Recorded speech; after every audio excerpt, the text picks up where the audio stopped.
गंजाम जिला बेगुनियापड़ा ब्लॉक कालीमेघी जागिलपदर उच्च माध्यमिक विद्यालय पूर्वतन हिंदी शिक्षक सौभाग्य कुमार मिश्र अवसरकालीन संबर्धना सभा विद्यालय भारप्राप्त अध्यक्ष प्रशांत कुमार पंडा अध्यक्षतार अनुष्ठित होती।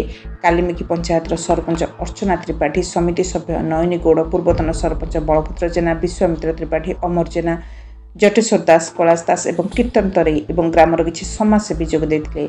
सरपंच हिंदी शिक्षकों को पुष्पगुच्छ और उपढौकन दे संबर्धना जनाइथिले। बेगुनियापड़ा अतिरिक्त गोष्ठी शिक्षा अधिकारी ज्योतिर्मय नंद और सोमनाथ सेठी विद्यालय अग्रगति संपर्क में आलोचना करते। सरपंच हिंदी शिक्षकों विद्यालय प्रति अवदान संपर्क में आलोकपात करते। कालीमेघी जागिलपदर उच्च विद्यालय नूतन भाव में जोगदे अतिथि अध्यापक मानक नियुक्ति पत्र बंटन कर कार्यक्रम को विद्यालय समस्त छात्र छात्री और शिक्षक मैंने सहयोग करते। बेगुनियापड़ा विजय नायक, ओडिशा मोबाइल टीवी।